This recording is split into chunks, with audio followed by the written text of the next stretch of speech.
is to kidnap the children of the defenders. Did anyone even know any of this weird bunch had girlfriends? In any case, considering their age, you'd expect the children to be old-age pensioners by now. Nevertheless, the team is more than a little perturbed by this and plan a rescue. This is what Ming has specifically warned them not to do, otherwise he'll kill the crinkly children. But what the heck, they're superheroes. Flash is promptly teleported into Ming's fortress, armed only with a pistol. The fortress is a horizontally scrolling maze, viewed side-on, with flick screen scrolling. Flash must find Ming's throne room to save the children. On the way, Flash has to kill loads of baddies. Fortunately, Flash can call on the other defenders to teleport in and open locked doors, cross chasms, and deactivate the intruder alert. They carry out their tasks automatically, but if hit, will drain Flash's energy. At various points, you may come across an obstacle such as a gap in the floor, a locked door, or an electric field. By activating a call signal, you can ask one of the other defenders to help you pass the obstacle. For example, Mandrake can magically create bridges. The Phantom can kick doors. And Lothar can break locks. If all Flash's energy packs run out, Dynax X transports him back to safety, all ready to go back and fight another time. I'm not sure why, but the developers seem to have a penchant for taking a beloved children's cartoon, adored by millions, and then turning it into a brutally difficult game. In fact, I think all of the cartoons from the 80s that were made into games for the Commodore 64 were also extremely hard. Think about it.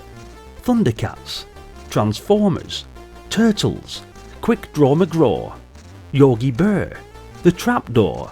There were loads in fact, but they were all just incredibly hard in places.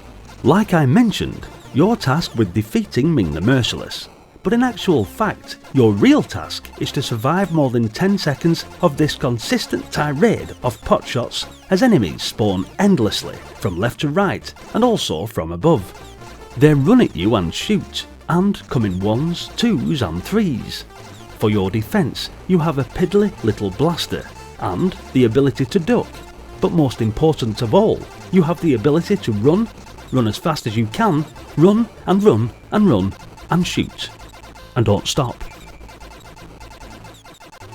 Staying on a screen for too long will activate the alert system, which essentially means an unavoidable missile is constantly fired at Flash Gordon's delicate frame over and over and over until you die.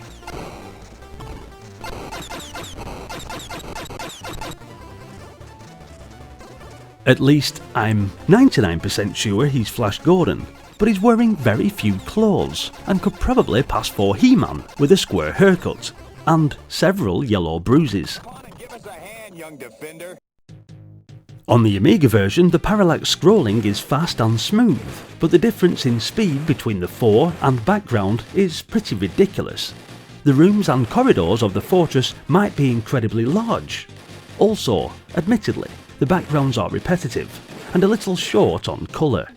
Saying that, the main sprite is much better and could actually resemble Flash Gordon at least. Probably the highlight of this version of the game is a sample of Flash preceding each game, "What are you waiting for? Come on and give us a hand, young defender," which is pretty high quality. What are you waiting for? Come on and give us a hand, young defender. Ultimately, however, it's just another cartoon license with the same tired gameplay style, running around shooting the same endless loop of enemies, and it's basically just Flash, Mandrake, Ming, etc. being chucked into a very ordinary zap and run arcade game with a touch of exploration. At least the Commodore 64 version looks half decent, with detail and colour, even if there's still a lot of repetition. Running around a maze, leaping chasms and shooting thousands of heavily armed villains was a dated idea overused by unimaginative budget games, and I don't think there will be much to keep you coming back for more repetitive punishment. What did you think of the game, guys? Let me know in the comment section. As always, a massive thank you for watching the video, And if you enjoyed it, then please hit the like button. And also, if you enjoy nostalgic Commodore videos just like this, then maybe consider subscribing to the channel. With more videos coming regularly, and loads on the playlist, I'm sure that there will be some games there that evoke tons of nostalgic memories. Hopefully. I'll see you all in the next one. Until then, bye for now.